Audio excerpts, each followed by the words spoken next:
মেয়ে আর মেয়ের ফ্যামিলির কাছে যোগ্য হতে চাইলে প্রচুর টাকা ইনকাম করতে হবে, তা না হলে বিয়ের পরেও সংসার টিকবে না। আমি ছোটবেলা থেকে পড়ালেখা অনেক ভালো ছিলাম, 1-2 এর মধ্যে রেজাল্ট থাকতো সবসময়। এই জন্য স্কুলে ম্যাডাম অনেক সহযোগিতা করতো আমাকে। আমি মধ্যবিত্ত পরিবারের ছেলে, বাবা কোনো রকমের সংসার চালায়। পড়াশোনার খরচ চালানোর জন্য পড়াশোনার পাশাপাশি বাকি সময়টা আমি কাজ করতাম। স্কুলেও যেতে পারতাম না তেমন, তবে বিশেষ কোনো দরকার পড়লে তখন কাজের ছুটি নিয়ে স্কুলে যেতাম। পরীক্ষার সময় এমনই হতো, আবার স্কুল শেষ করে আবার কাজে চলে যেতাম। 2016 সাল, সবে মাত্র ক্লাস 9-এ পা রেখেছি। আমার অনেক বন্ধু বান্ধব ছিল, তাদের সবাইকে আমি অনেক ভালোবাসি। কম বেশি সবারই গার্লফ্রেন্ড ছিল, কিন্তু আমি কালো, তাই আমি কখনো কোনো সম্পর্কে জড়াতে চাইনি। দিনগুলো বেশ ভালোই যাচ্ছিল বন্ধুদের নিয়ে। হঠাৎ এক আত্মীয়ের বিয়েতে যাই, তারপর সেখানে একটা মেয়েকে দেখে আমার অনেক ভালো লাগে। তারপর কথা বলা শুরু, আর এভাবে আমাদের সম্পর্ক শুরু হয়। তার সাথে কথা যেন শেষই হতে চাইতো না। সারা রাত দুজনে কথা বলতাম। তাকে বাসায় কড়া নজরে রাখতো, কারণ তার বাবা ছিল প্রবাসী। তো দেখা করার জন্য রাতে ছাড়া কোনো উপায় ছিল না। ও যখন যেটা চাইতো সেটাই করতাম। আর আমি ওকে প্রচন্ড পরিমাণে ভালোবাসতাম। আমার বাসা থেকে ওদের বাসা প্রায় 20 কিলোমিটার দূরে। হঠাৎ একদিন তার মা জানতে পারে আমাদের বিষয়টা এবং ওর বিয়ে ঠিক করে। ফোন কেড়ে নেয়। প্রায় 10 দিন ধরে তার কোনো খবর পাই নাই।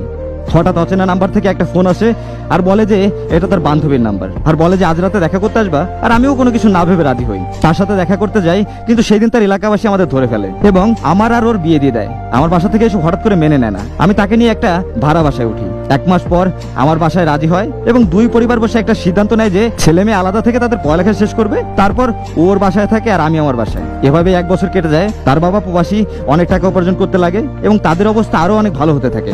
এবং তার মা তাকে আমায় ছেড়ে দিতে বলে, বারবার তাকে জোর করে। আর যখনই সে রাজি হয় না, তখন তাকে বাসা থেকে বের করে দেয়। তারপর আমি তাকে আমাদের বাসায় নিয়ে আসি। একদিন হঠাৎ তার মা আমাদের বাসায় আসে, ধরে নিয়ে যেতে চায়। সেও যেতে চায়। তার নাকি এখানে আর ভালো লাগে না। তার মা নাকি এখন তাকে অনেক সুন্দর ও ভালো ছেলের কাছে বিয়ে দেবে, যার অনেক টাকা আছে। এইসব বলে তাকে নিয়ে যায়। বাসায় গিয়ে তালাকের কাগজ পাঠিয়ে দেয়। তার চলে যাওয়াটা আমি আসলে বিশ্বাস করতে পারতেছিলাম না। আমি অনেক যোগাযোগ করার চেষ্টা করছি, দেখা করার চেষ্টা করছি, কিন্তু কিছুতেই লাভ হয় নাই। বরং ও অনেক গালাগালি করতো, অপমান করতো। তবু আমি ভাবতাম যে সে একদিন না একদিন ফিরে আসবে, কিন্তু তার বিয়ে হয়ে যায়। পড়াশোনার হয় নাই। পার্ট টাইম যে কাজটা করতাম তা এখন ফুল টাইম করি এবং পরিবারের হাল ধরি। আমি যতই বলি, কিছু মানুষ না কখনো বুঝতেই চাইবে না।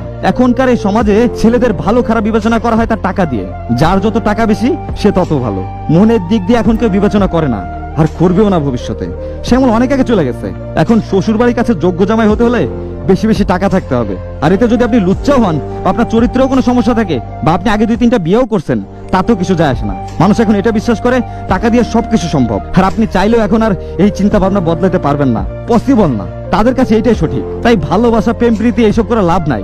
দিন শেষে আপনি টাকার কাছে হারিয়ে যাবেন। শূন্য পকেটে পাশে থাকে এমন নারী খুব অভাব ভাই। আর মেয়ের মা বাবা এদের নিয়ে কিছুই বলার নাই। এরাই সভ্য সমাজের অসভ্য জানোয়ার। এরা কখনো কিছুই বুঝবে না।